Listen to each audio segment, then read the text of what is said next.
Hello.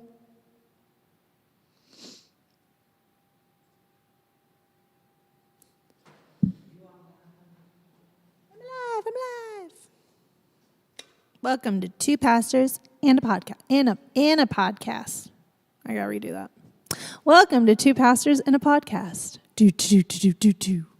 Psh. Good morning. Good morning. Let's see if we're on. I can hear you. Let's hear you mess it up. No.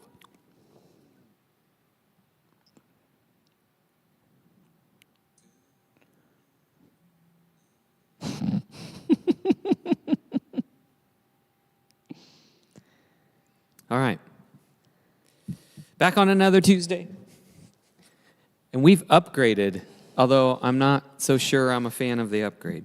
It's fine. Got new mic stands, so I didn't have to tear so much apart and set things up. And I don't know. We'll try not to fidget. I just got to sit up. I don't like sitting up. I don't like sitting up. Rather have bad posture. Yes, I would. Spend my whole life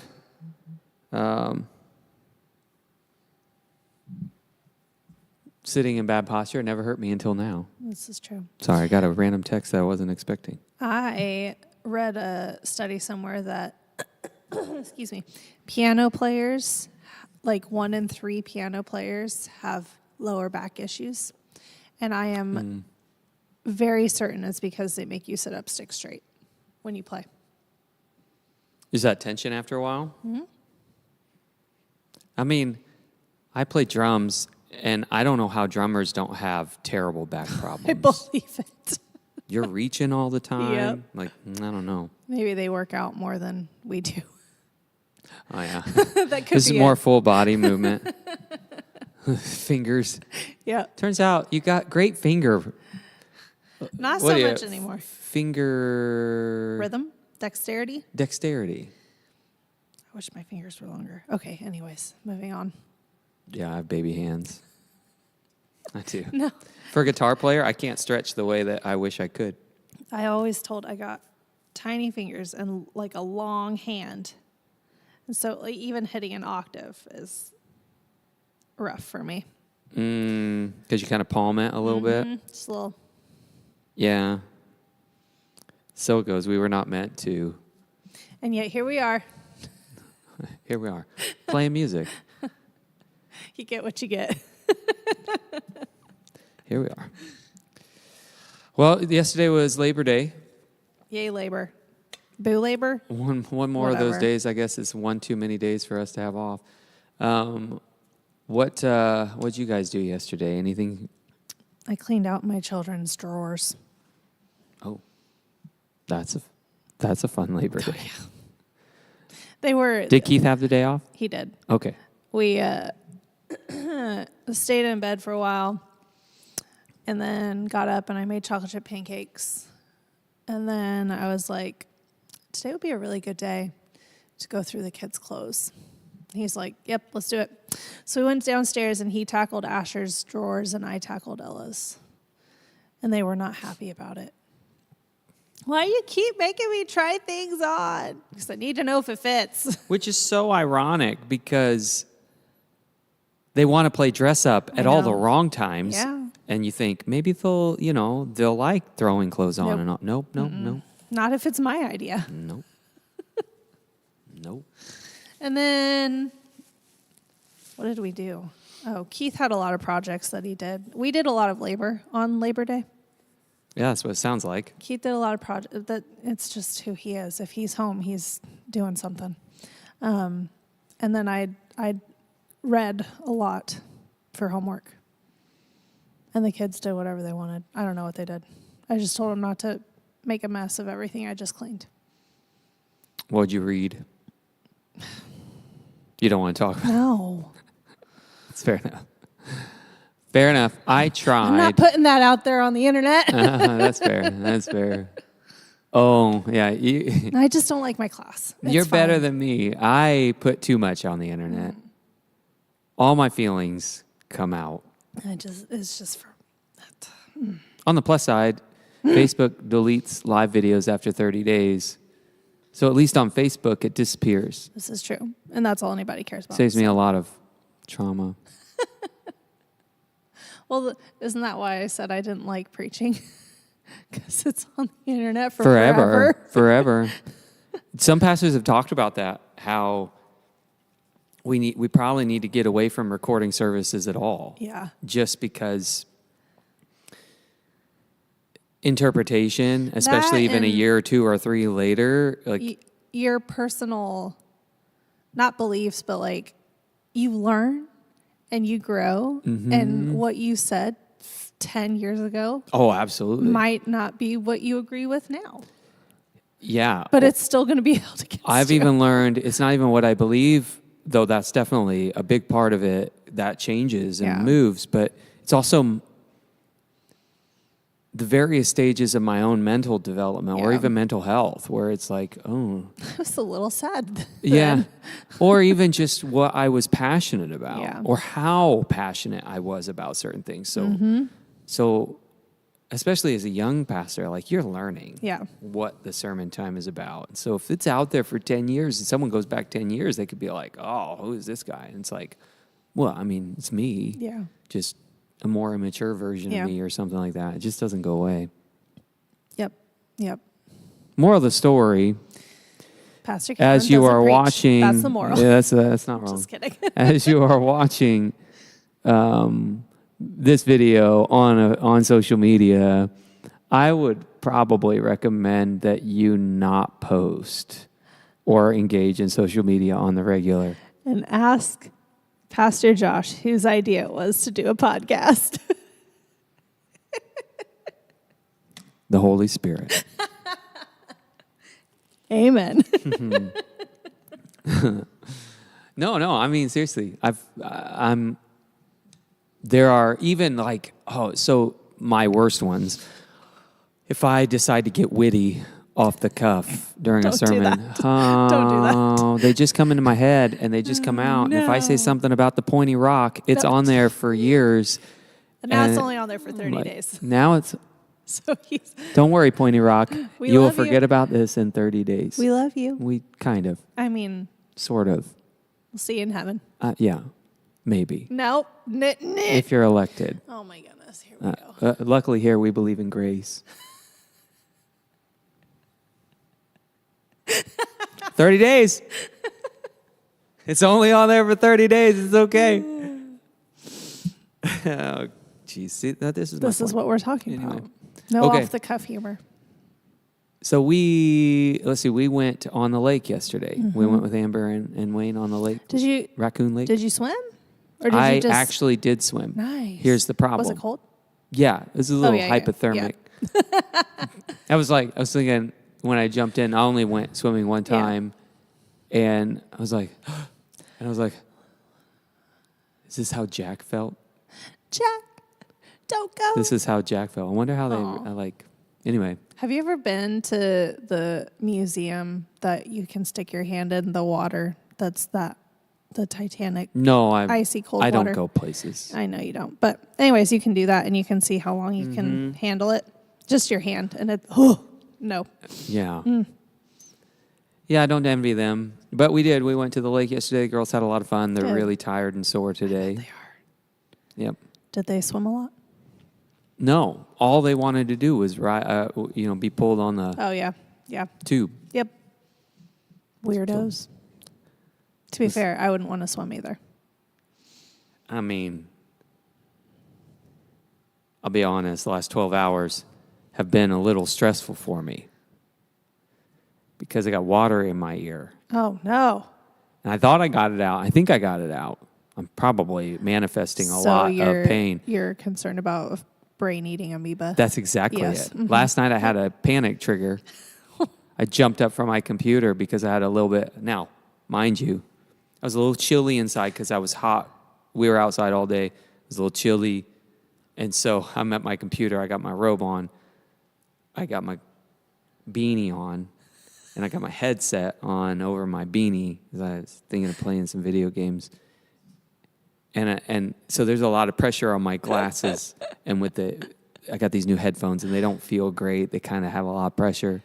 There's a lot of reasons why I could have had an earache all of a sudden out of nowhere that came and went really quickly. But I immediately went with Q-tips, and I swabbed out my ears, and then I took a shower. And even still this morning, I'm like, well, time will tell. Got a little bit of a headache. It's probably my frontal lobe. Or you're dehydrated from being in the sun all day yesterday. I wasn't really thirsty. Yeah. Couldn't be that. No, but definitely an amoeba. Josh Jones does not need water. Definitely an amoeba. So if this is my last podcast, I feel like this is the best get to know you segment anybody could ever listen to, just to know who you are as a person. I don't tell these stories in like a celebratory way. It makes me sad that I am like this sometimes. Yeah, anxiety. I'm pretty sure that I will die from a stroke because of migraines. Don't ask me how that works, but that's what I think. So I'm right there with you. Well, doctors don't even know how migraines work, so that's plausible. Yes, that's what I'm saying. Okay. Well, I'll share one lesson later about being on the lake yesterday that I thought was really good. Yeah. But we'll talk about it later. There are a few things I want to update everyone on. I kind of hinted at on Facebook yesterday. So anyway, it's your turn. Okay. What you got? Easy one today, hopefully. No existential crises. Nope. I'm in a good place, I think. Except for the brain-eating amoeba. That's right. I would like to know, what is your favorite dessert? Favorite dessert?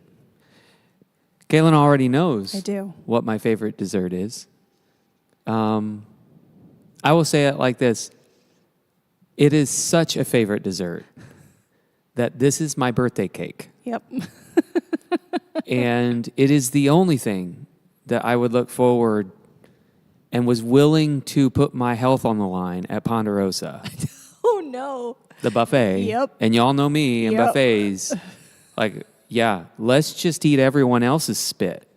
That's great. But we still do potlucks. All their nasty hands. Okay, fine. Church people are holy. We have holy spit. But listen, Ponderosa. We're Golden Corral. Golden Corral, that's what it is. Ponderosa's, I think, closed now. We used to call that Pondegrosa. Yeah. Oh, yeah. See, that was big when we were younger. Anyway, the kids like to go to Golden Corral. Like to, because they have the chocolate fountain, which I'm pretty sure had as much feces in it as it did chocolate, with all the hands dipping in it. This is what I think of when I go to Golden Corral. But Golden, eat all your germs. It's disgusting. Except the holy blessing over this one dessert. The one dessert, it is banana pudding. Yeah. But it's got to be done the right way. Right. Keith did this really kind thing. He made banana pudding for the third Saturday when we had gotten home from Mel's funeral. He made half regular and half lactose free. I did eat the lactose free. I was not happy about it. Aww. I also ate the lactose. Also ate the regular. And I was very happy about that. So I just want to tell Keith. So it has to be regular. Keith, I really appreciate you, but you put the cream in there. Put the cream. Listen, there are a few things in life you will put your life on the line for. That's the one. Banana pudding is worth it. So, and it's got to have. I will say that the regular was very good. It was very good. Very good. And I wasn't mad about the lactose free, but I was like, it's missing something. It's missing some magic. So I'm also particular in, you got to have enough of the vanilla wafers in it. Yeah, for sure. And the texture, I don't want them crunchy. When it's made right, they don't stay crunchy. Yeah. But they get that cakey texture on the bottom. It needs chunks of real banana. I mean, it needs real banana. Like that dessert, nothing compares. Do you make it yourself? I've never made it. So you have had to do hit or miss with Carrie making it for you? Carrie does a pretty good job. Yeah. Keith does a pretty good job. People at the church have made it for me. They do a pretty good job. Yeah. I think it's a standard practice. Did Golden Corral make it perfect? I don't know. It's just in a big pot. It's like the biggest, most wonderful pot of dessert you've ever seen in your whole life. So I don't know. That's pretty good. Maybe there's dirty fingers in it I'm that sure make it there taste is. a little better, but I'm sure. It is made with love.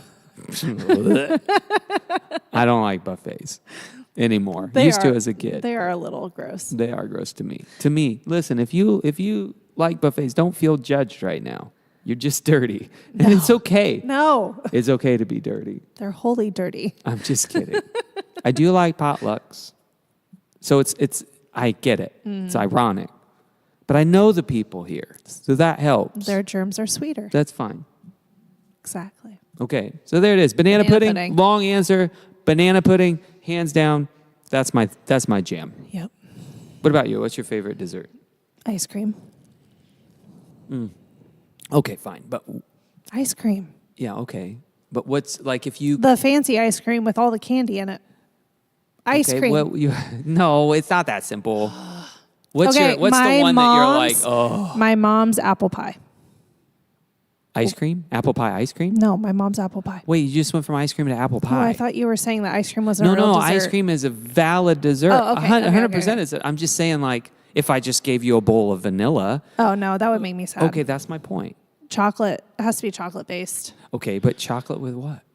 Like if I someone like- were to make you homemade Yeah. ice cream today and they were like, I want to give Caitlin the ice cream that she's like, yes. With fudge stripes down the middle and little Reese cups in it. Okay, so like chocolate fudge Reese cup Like, chocolate ice cream. Like chocolate mousse tracks on crack. Hey. All the chocolate, all the fudge, all And the a Reese little, cups. little bit of peanut butter from the Reese's cup. Yes. Okay, all right. I love ice cream. And I also love my mom's apple pie. If that's not a real true dessert for anybody. See, here's the thing with me and pie. Oh, you always have an opinion on I don't on like things. crust. What? I don't like pie crust. Like, okay. I'm getting heated. I don't. Well, I mean, yeah, you're dressed for winter, so it's probably I wasn't needed. feeling good. I needed some comfort. I know. Okay. It's okay. All right. Store bought is not good. No, I've had homemade too. You don't like homemade. Amish can go in the trash as well. What is wrong with you? I know. Even It's if they dry. put like little like. It's dry. So it's a texture thing. No, it doesn't taste good. There's and I've had lots of pie. And let's say apple pie. I do like apple pie. Don't get me wrong. But I'll just I'm very disappointed I'll just in you like right now. eat the apples. Very I disappointed know. in you right now. It is what it is. I don't like pie crust. That's okay. Which is too bad. Like I love pumpkin pie. Like I like.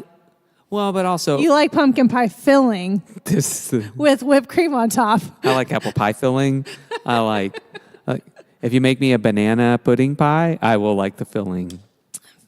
Is that a thing? Banana pudding pie? If someone makes this is that good. a thing? You can make the pie crust with Nilla wafers, Okay. Yeah.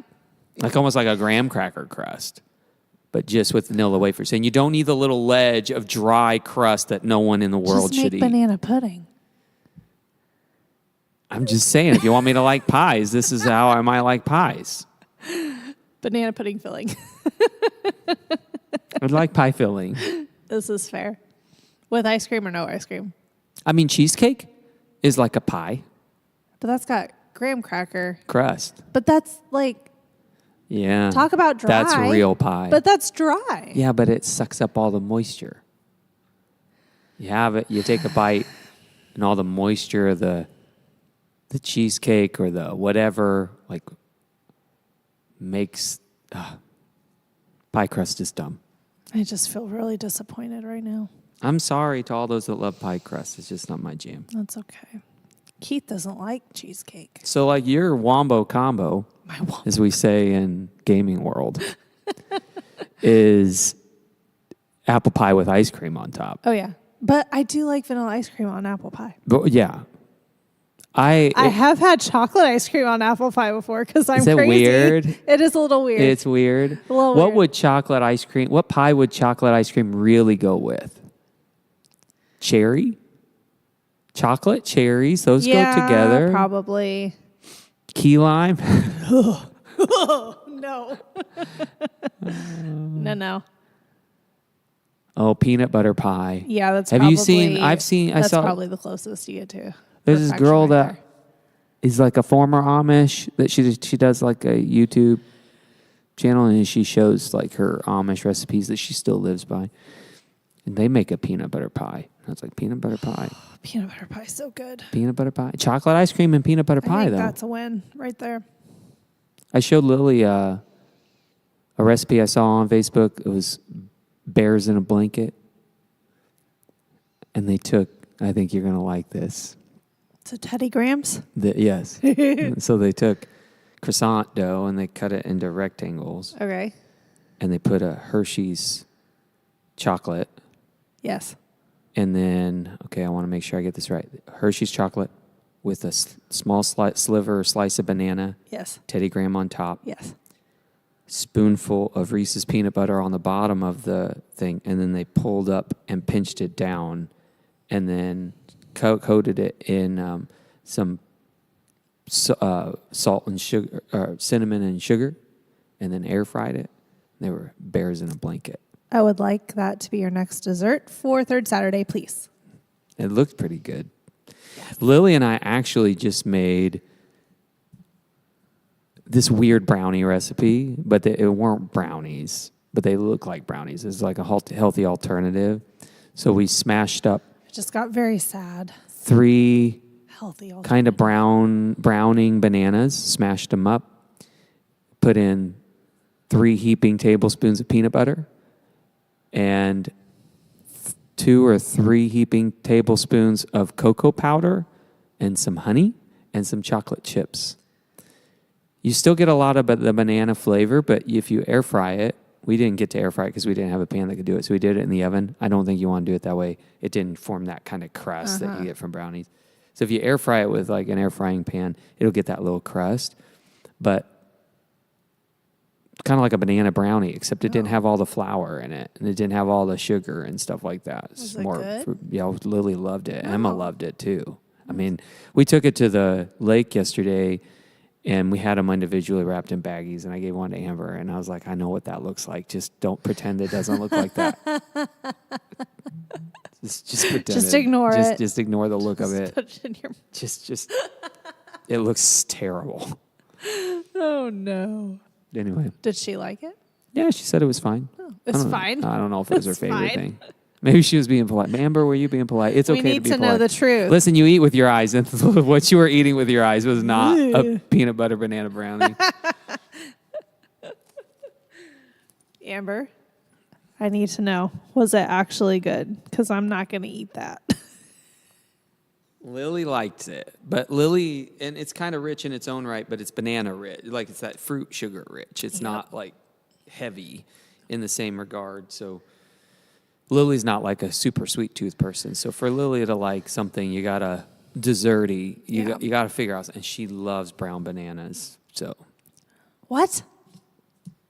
Like brown banana? Okay. Yeah. Whatever, Lily. You do you, boo boo. Yep. She likes it. All right. What's your favorite dessert? Let Yeah. us know. Or just bring it the next third Saturday and we can do a taste test. And we'll decide what the actual favorite dessert is. That's it. That's the September 3rd Saturday for sure. Bring your favorite dessert. Make your favorite dessert and bring it, and we will figure out who has the best favorite dessert. Except we're all going to agree that our own dessert is our favorite dessert. So nobody wins, but everybody wins. You can't lose. I think that's a win. You can't lose. Also, it's kind of fun to... I think that you should make your own banana pudding. No, I'm not making it. Where's my coffee? No. That is something that's supposed to be made for me. Maybe that's why you like it so much. Did your brain-eating amoeba come down to your wrist? What are you doing? Just add a little scabby thing. Oh. And that's what I was thinking. I was like, it moved down to your wrist. I'm dying. That's what happened. Anyway. Favorite dessert. Bring it on next third Saturday, September, coming up. Which is in 2 Saturdays. Is it? No. Is today's the first Saturday? Today's the first 2, 3. It's in 3 Saturdays. Amber, I appreciate this comment. She says, brainworm was worth seeing you smile on the lake. That's a good segue into what I want to talk about from the lake. So everyone knows if I get in especially on a Monday, I'm hard to deal with on a family level. It's hard for me to be present, but I also get really reclusive, and not just maybe even on a Monday, but anytime I'm mentally in a whole funk. Introvert heaven. No, not so much that. Oh. Just reclusive. Yeah. And I don't like being overwhelmed. I don't like to answer questions. I don't like to think. If I feel pressure, I don't like. Anyway, Amber's always really good at recognizing that who I am. I think she understands me pretty well. And she has a really good way of just nudging me, because I need nudges, even on a Tuesday or a Wednesday. Sometimes I just need a gentle nudge. She was a little heavy-handed yesterday, but it was a good heavy-handed. Slap in the face nudge. I know that she wants the best, and she was looking forward to us all coming out on the lake, and I was going to stay home, and she was kind of nudging me, and sometimes I need that nudge. So I went on the lake, and in her mind, I think I needed some vitamin D, which is probably not wrong. Accurate. There is the Superman side of me that needs that regeneration. You need the real happy light. Yes, the real one that doesn't make me sick. So I was, we were 3/4 of the way to Raccoon Lake, and I looked at Carrie, and I was agitated with the girls. I was gruff. I was not okay with what they were talking about ever. And halfway there, I was like, I should have stayed home. I don't even know why I'm going. I had a Star Wars book in my hand. I was going to read, as if you can read on a boat that's doing this all the time. It turns out you can't read. Yeah. Turns out you can't read on a boat that's moving, which is okay. I think it was my comfort. Yeah. Yeah. I just needed a barrier. But anyway, it was good to go and spend time with Wayne and spend time with Amber and watch the kids. But there was a moment where it was near the end of the day, and it's hard for me to, and I've never been able to figure out why it's hard for me to just let go and be kind of vulnerable in a physical state. So travel or, those kinds of things. I get very clammed up. I get very with the girls, let's say, I'm very much a hawk. Mm-hmm. I'm not a helicopter parent, but I don't lose sight. Right. Ever. Go to a football game, I don't lose sight. If they've gone to get something and I've lost sight and they're gone for more than a few minutes, I'm already up out of my chair, because I have there's something in me that just prohibits a lot of going places or doing things or whatever, and sometimes that's even just going on the boat with Amber and Wayne. There's a moment I was watching Lily, Emma, and Letty, and this is going to be about my girls. And Margot did a good job, because she flipped. The last time they were on the lake, she was convinced she almost drowned. She was so scared. She finally did it. She did it 2 times. She won an Oscar for pretending to be the one that passes out and wakes up screaming. And she committed, she's bobbleheading around and screaming. I was so proud of her for overcoming that, because she's very much like me. Yeah. I was watching Lily and Emma and realizing for the first time that they don't have that same fear and inhibition. And that's when I started smiling at the end. We were just going around and around and around and around. Wayne has to be tired of driving in circles. But I realized that my kids don't have trauma. Yeah.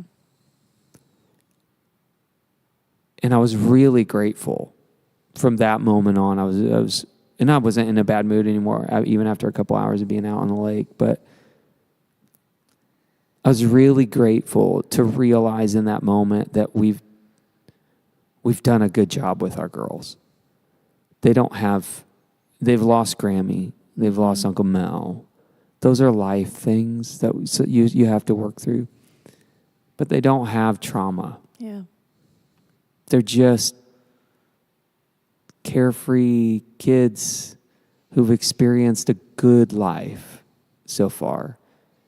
And they haven't had to stress about surviving or convincing people to not take you away from their home or your home or, whatever. And watching them just bounce around and laugh and giggle and not be worried about what might happen to them or what could happen to them, just bounce around was a real big kind of means of grace for me yesterday, because I've spent my whole life worried about surviving, not being stripped away or taken away or, whatever those things might be. And it was a good feeling to recognize that I've succeeded, Carrie and I have succeeded in breaking that kind of generational potential for a generational curse. And so then I was just filled with a lot of happiness and a lot of joy in that moment, watching them bounce and then realizing everything's okay. Like my girls are okay. Life is okay. Their hearts are okay. Their minds are okay. And they've got their own struggles, but it also became a means of grace moment where I was like, okay, now I don't want to project my trauma on them. Yeah. Which is probably what I do often. I think before now without realizing it. They don't need a trauma dump. I can trust them. I can worry about them, those kinds of things, but I don't know how to do this exactly. So saying this is one thing, living it out might be another. I can let them go a little bit. I know. But me holding on is a trauma dump. Yeah. Because I don't know.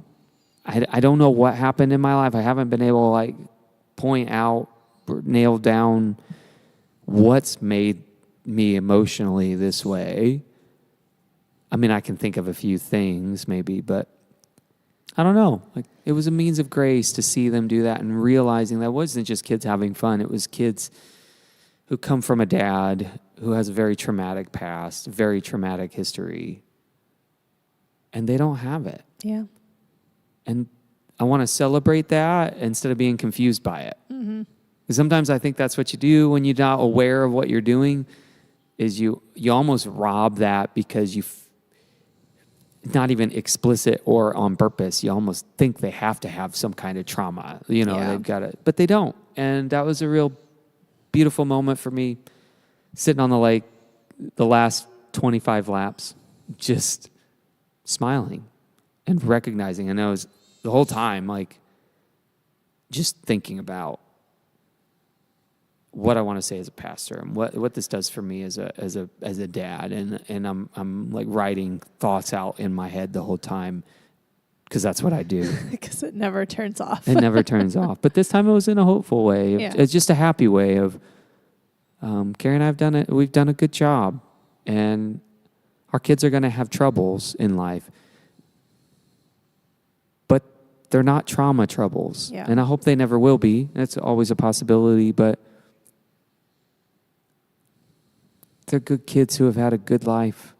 And that once that sets, then it's oh, this is a good day. Good. So anyway, Amber, thanks for taking me on the boat. You said it was worth seeing me smile.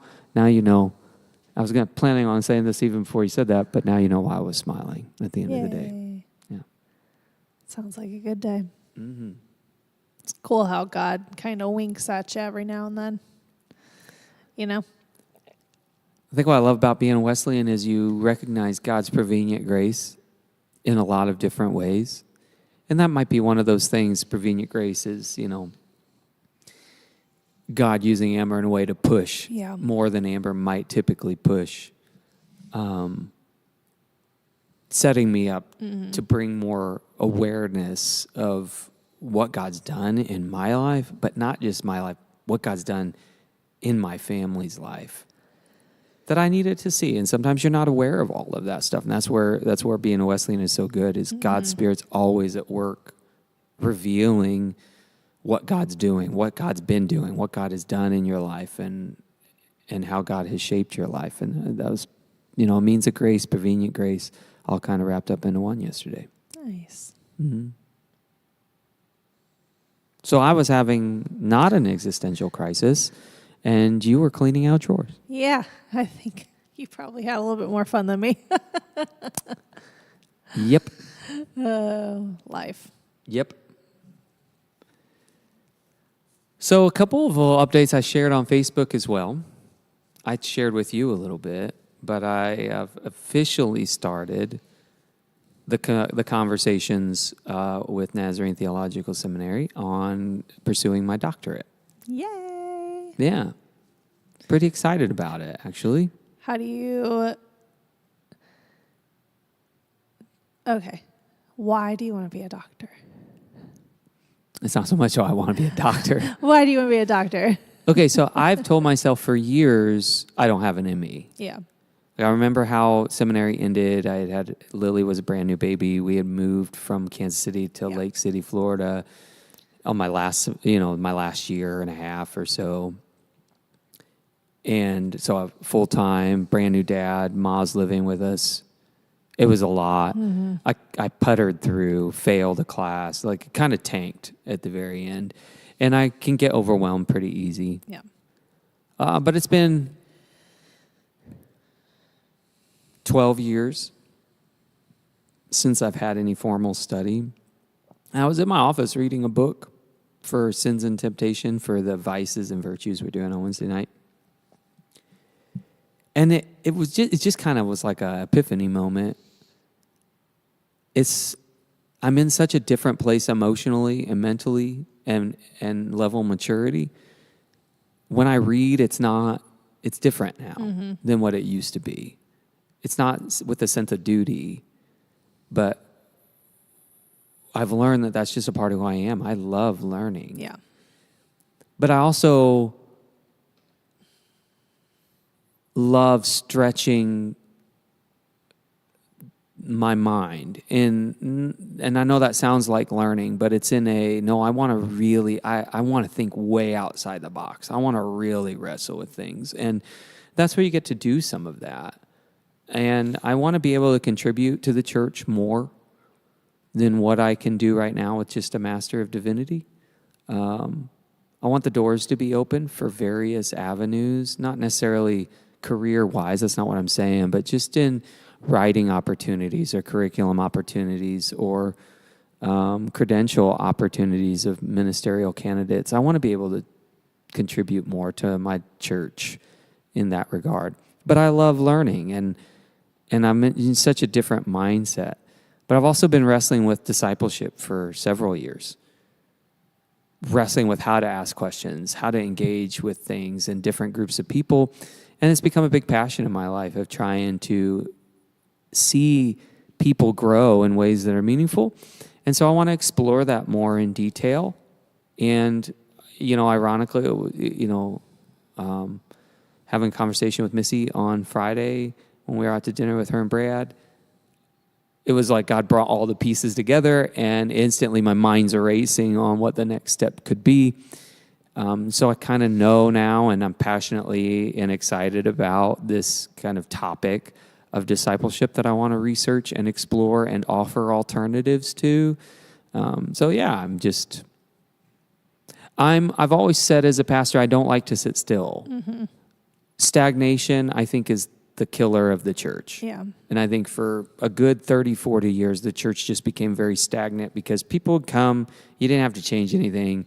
Every church did the same thing that every other church did, and it's killed the church. Yeah. I don't like sitting still. And I feel like I've done that well with my church, but I've not done that well for me. Mm.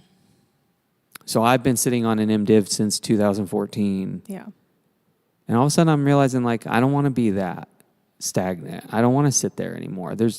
I want to move forward too. The same way that I'm pushing my church to move forward, I want to do that too. So yeah, it's official. I've got a lot of, preparation to do for it. I got to, kind of make up some stuff from the end of my seminary career. But, when I got the email back from Derek at NTS, he was like, oh, it's not impossible. Here's what we can do. Let's figure it out. So, yeah, I hope to start next fall. It's exciting. I know. That's a little scary. I know. I'm going to have to dig real deep. Yeah. It's tough for me to write, so writing a dissertation is Right. going to be the biggest mountain I will Yeah. have ever had to climb in my educational career. But you can do it. yeah, I'm looking forward to it. Yeah. Yeah. I'm actually really excited about the outcome of it and kind of the direction with my writing in general and the things I want to offer the church afterwards and even as a part of the dissertation that I think are going to benefit the church at large greatly, particularly those that don't even know why they can't connect with Scripture on a deeper level. So now I'm really excited about it. Yay. That is exciting. You went to NTS for A long time. how many years? Well, so Because you got your undergrad at Olivet? yeah, I got my Bachelor of Arts of Religion Okay. at Olivet. I moved to Kansas City. I think I took a class in spring of 2005. Okay. But I was just a mess. Yeah. And then I left the church, left the faith for 3.5 years. I kind of flirted with it a little bit, but I didn't like my life was like I was enjoying making money and building a career. So then when I felt like God was calling me back, and now granted, I went back to seminary and God wasn't, like there were some big heart things that still needed to happen. But I think that was 2009. And then I went part-time. I had to work full-time and went to school part-time. So that's part-time master's school is 6 credit hours, which is a lot. Yeah. 2 classes is a lot. I do 1 class. Yeah, so I was working full-time. It's still a lot. Yeah, it's a lot. It is a lot. So I was doing 2 classes a semester. So it took me, I graduated officially now. I had, from fall of 2012 till 2014. Okay. 2013, December 2013. So I graduated in May of 14, but finished December 13.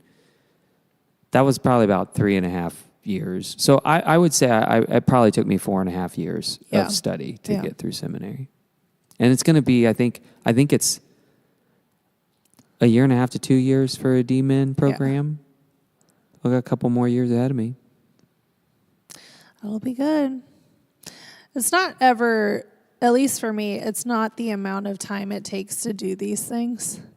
Like that isn't what makes me nervous when I look at like a master's or anything like that. Because it's going to take however long it takes. Like it doesn't really matter to me either way. It's how much work it is. So we will be praying for you. I'm doing it to myself. Yeah, but it's a different beneficial for everybody. Yeah, I hope so. I hope so. I want to be able to pave a way that you can push yourself further than you ever thought you could go.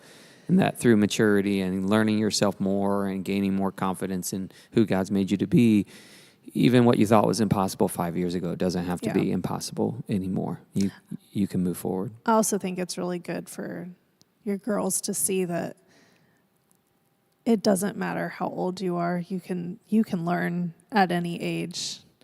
I didn't have anybody like that when I was younger. Both my parents went to college, but everybody was done by the time they were 21, 22, and they were off on their career. Yeah. And here I am, 34. There you are. Back in school. Yeah. Yeah. What do you have? What do you have left? Do you have 2 years left? I do. I have 2 years left. I want to speed that up. I have. What can we do? Church, here, pause, time out for Hold Caitlin. on. No, I have 10 classes left. 10 classes left. What can we do to speed up Caitlin's educational career so she can get ordained quicker? I don't think that you can. You're taking 1 class every 6 weeks, 9 weeks? 6 weeks. Well, it's 6 weeks and then a week off and then 6 weeks and then a week off. I think we should send Caitlin on a 6-month sabbatical. Oh, I'm not joking. I think we should send her on a 6-month sabbatical so that all you focus on for 6 months is as many classes as you can possibly take. Yeah. What do you think? That sounds exhausting. It does, but it would be done. It would be done. But what do you I think? said, it's not the time that bothers me. It's the time that bothers me. What do you think? Josh is impatient. That's what it is. You get what you get, man. I know, but we can make a way. God said, this is what you get. Stop complaining. I don't know. I would love for you to be done before 2 years. I would too, but it's okay. We'll make it happen. Drop a line in the comments. How do you think we can make that happen? It's our responsibility as a church. How do we make that happen? If you want like the real. Yeah, I want the real. That's okay. Give me the real. When our district went out of partnership with NBC, Keith and I had a very long discussion about if I should take more time to take my classes because they went from $110 just for the class, and then the books are usually about $50 or less, unless they have like some really random history book that's $250, but that's beside the point. And now it's at like, just for the class, it's like $238. So it's very much like the real is money. Yes. Okay. So we can make that happen. We can make that happen. You're our homegrown pastor. We can make that happen. So here's the thing. So that's what? 2 classes a semester is all? Like 3, but... Listen, here's the real. You do like August and then half of September. Here's the church December. Real. I don't know where you got that term from, but here we are. The real. TM. We have a... patented. You are our children's pastor. You've been here since December of 21. Yes. You've been on staff, giving no less than that, 20 hours a week. We went from paying you nothing to $50 a week. And it's our responsibility as a church to compensate you the way that you should be. Now, we've talked about that as a board, and we know what that looks like, just to be part-time. And I can't remember, I don't want to say a number on here because I can't remember the exact number off the top of my head. But it's a respectable number for what you're already doing. Now, we can't get there today. But if you're spending, like in your mind, if you could just quickly throw out a number of per year based on your current course load, you got 10 classes left and it's $238? Okay, here it is. So church, what we need to do is come up with $2,400 to bless Caitlin with to cover the rest of her classes, all of them. And then we're going to do that. That's going to be our lump sum. I think everyone will agree. Decided. We're also going to do. I sound very authoritative right now. It's just what I am. Just feel. What we're also going to do, and I know people be like, Josh, financially, well then pony up, people. But this is we're going to make it right. If you're paying for books too, then we should be paying you. We should be upping what we're blessing you with and compensating you with on a weekly basis. So I think in short order, I can trust you and Keith to put that money away to pay for your classes. So I think we're just going to give you the money that you need. If I got to fork all that over myself, I will, but I know people will cover that. So we'll get that $2,400. And then I think we as a church need to commit to compensating you at least $50 more a week than what we are right now. And that will help cover the books. But then also, like, not all your pay is just going to your education. Okay, so church, this is your pastor speaking. Other pastor not. I'll give you your input. We can do more if you want. We gotta figure it out along the way, but we as a church can love you even more by enabling you to follow your calling more efficiently and with less stress. That's our responsibility as your church. That's my responsibility to you as your pastor. And so that's what we're going to do. If everyone's okay with it, you can comment here. You can send me messages.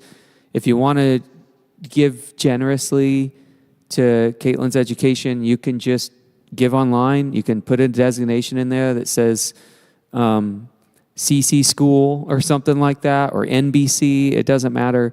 We'll know where it will go. Let's raise that $2,400 and let's commit to that extra $50 a week so that Caitlin can pay for her books. And then I want to see, if we take those chains off, how hard you can push yourself, what you can accomplish. And I want you to know when you come to the end of your journey to be ordained that you didn't have to do it alone. So anyway, are you guys okay with that? Just let me know. Give me a call. Thank you. You're welcome. I'm going to pretend like I'm not wildly uncomfortable right now. Yeah, I don't care. This is where we're at today. Don't care. I'm just making decisions. The people of our church. Board? No, the board loves you.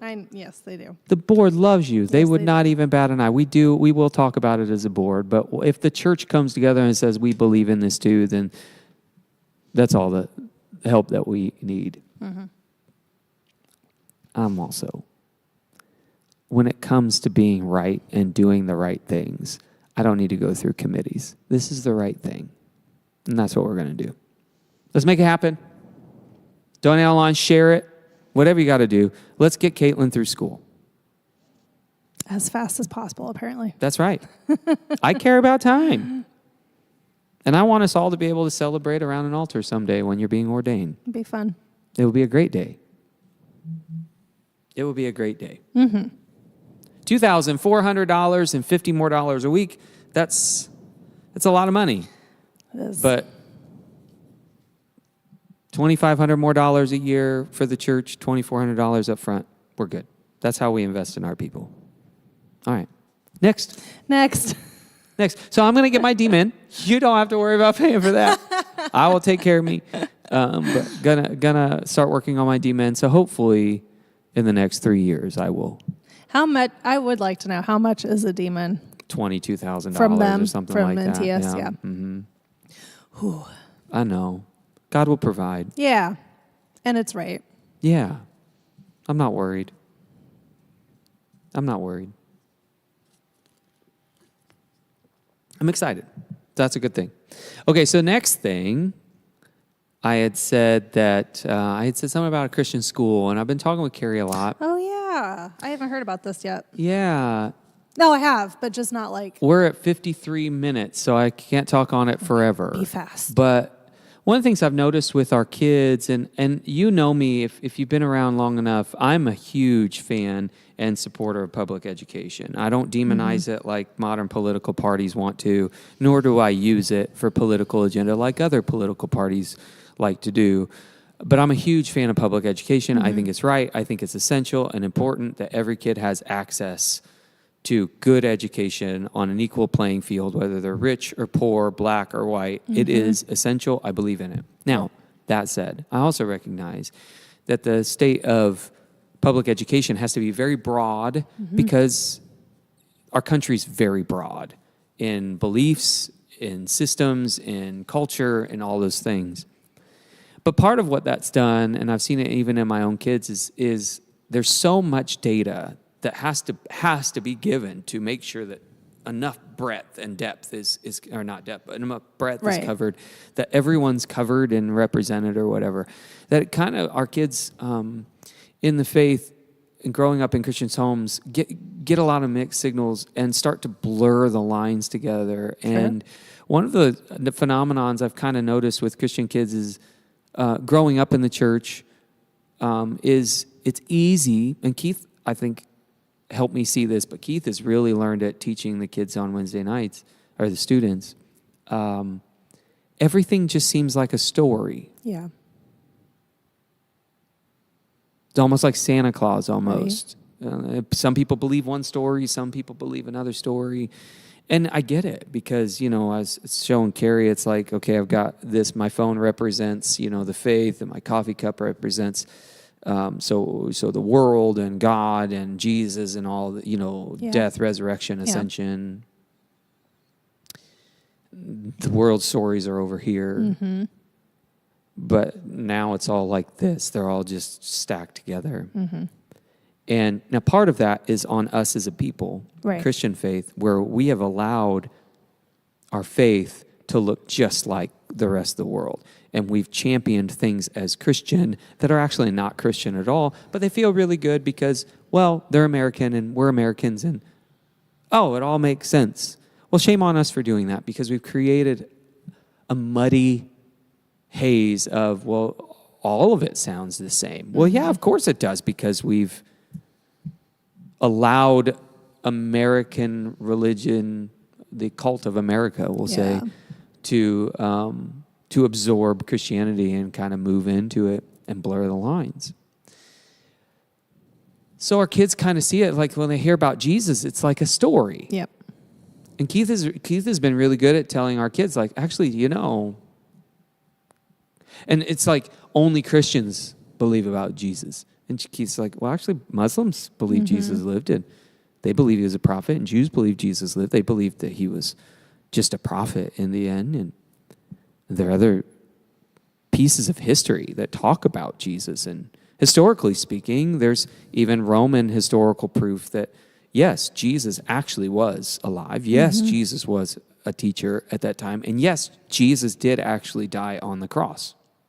The faith move for Christians and for anyone else is whether you believe that the one who was crucified on the cross was actually resurrected from the dead and ascended to the Father and is seated at the right hand and coming again in glory. Like that's the faith move. Do you believe that he was resurrected from the dead? As simple as that. Yeah. But Jesus did actually live. But to our kids, it's like all these competing stories, and they don't really know where one ends and the next one begins. They all just kind of blur together. Now, that's not to disparage public education. It's to say, to be fair, and to all the kids in our country, they got to be wide. I get it. But I think it's important to create space to be able to define where things end and begin. Sure. And I do not believe that we should be imposing that on people. But it's our responsibility to offer that for us. And so Carrie and I have been talking for a while about what kind of life we're trying to build and what kind of impact we want to make in the world. And so we kind of have settled on, I just believe this is where God's leading me. And I'm not saying through the church, but we're going to start a Christian middle school that will focus especially on those transitional years, that will allow more time before moving into high school and coming out of elementary for our kids to develop their faith a little bit more, to understand it a little bit more, and to see the historicity of it and not just the story side of it. And so that way when they go out into the world, as we all should, they know where their faith begins and ends and where the world begins and ends. Yep. And they're able to interface with the world on a more, honest level, more engaging level. But know their roots and know what, where the story is. And so that's where Carrie and I are going to start devoting a lot of our attention on the planning and those kinds of things, especially to become somewhat accredited, so that funding can be received and those kinds of things, or at least vouchers. Parents having that choice can have access to some of those funds. Though I don't like that it's being pulled from public schools. I think that's kind of asinine. But now that said, I also think that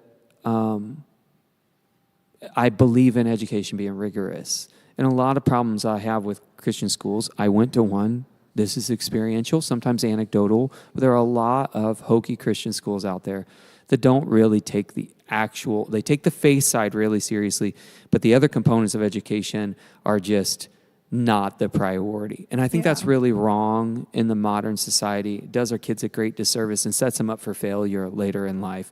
And so, I believe in rigorous education. I want that to be done seriously. I want them to learn and grow and excel. Mm-hmm. And so that component is what will probably be a little different than what most people are used to in Christian education, is that math and science and history and social studies and, language art, those are going to, they won't get tested like every other kid, thank goodness, but the standards are going to be high. Yeah.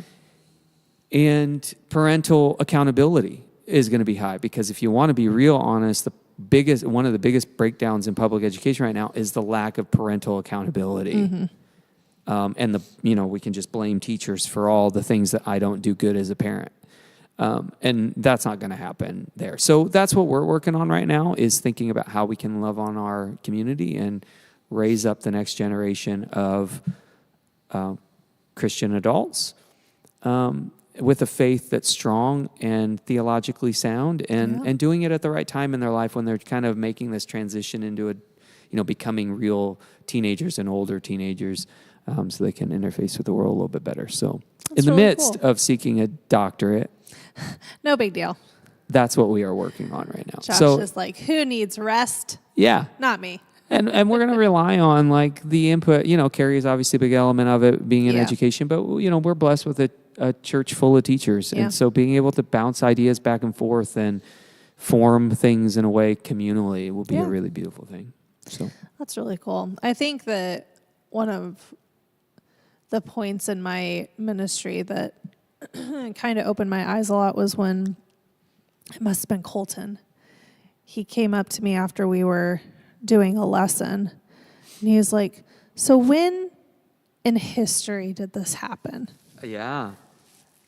Because you could see him struggling with what he was learning in school. Yep. And what we are telling him is truth. You're right. And so it's well, it happened here. And he goes, what else was happening then? In world history, So that I see what you're saying. There is a big chasm between Christian history and it's not even just history. We can all agree that there's a big chasm between the world and Christianity. There's a big chasm. And that's probably one of the things that the kind of agnostic, atheistic move makes, is the historical claims of the gospel. And, did this happen during this Pharaoh? Well, there's no real, proof that the Jews were even in Egypt at the time that the plagues happened or whatever, or even Jesus being born in Bethlehem. And the gospel, like the same Matthew, is very clear. They say in the time of this person because they're making a historical claim saying, no, it happened on a timeline. Yeah.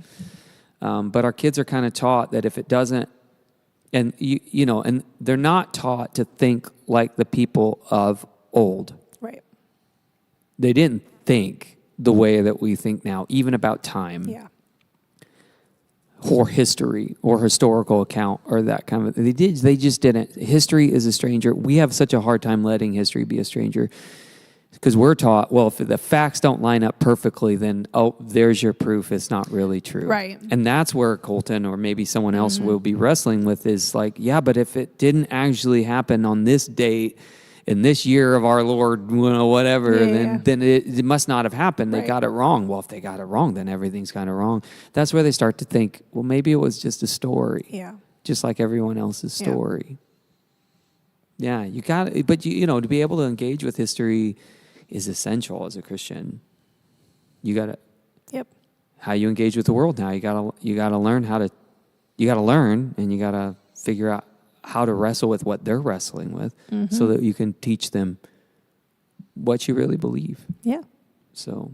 And if you want to know more about history, borrow Turning Points from Pastor Josh or Pastor Caitlin. Because we both have it. Mark Knoll's book, Turning Points, is a masterpiece. So helpful. Just a quick glimpse. It's a big read, but it's not horrible. There's a book I have on my shelf called Why Study the Past. That is such a good, small, thin book, just reminding us why it's important to know where we come from and what we believe and when we believe, kind of thing. Last thing that I kind of hinted at is I have been working on my book. Oh, yeah? Lessons from the Garden. Yay. And so I hope within the next year before I start doctorate work, I hope to have that done. That would be really cool. I know. I'll buy it. I know. I don't pre-order. I mean, I haven't gotten. No one's contracted me to publish a book. I don't much care about that. Yeah. I'll seek publishing once it's done, but for now, it's more about me writing and getting closer, getting ever so close to finishing a first book. Hitting those goals. Yep. I like it. One piece at a time. So, what's your goals for this next year? Do you have anything in mind besides schooling? Me? That you're like, I really want this to happen. School. School it is. I've never been one for like a 5-year plan. That's not how I operate at all. But school's always a goal. Just the next class. Get the next class done. And let's see. How old will I be in the next year? How old am I now? I don't know. I'm not guessing. How old are you? I turn 44 in a month. Okay, so I'll be 35 next May. Okay. I will not be pregnant in the next year. That is my goal. Hey, that's a good goal. That is a fantastic goal. Fantastic. Well, Keith's not going to like that. Well, you learned a lot today. You learned our favorite desserts. You learned what God's been teaching for me. Anyway, it's a lot of me today. I'm sorry for so much of me today, but it's okay. I'm not feeling I've had a good lot anyway. of things in my mind and thought it might be good to share with you as a church and as friends what's happening in my world. Coffee. I sure did. Anyhow. And hopefully you feel better today. We'll see. We'll see. Guys, we love you. Thanks for joining us. We'll see you next week. Bye. Do.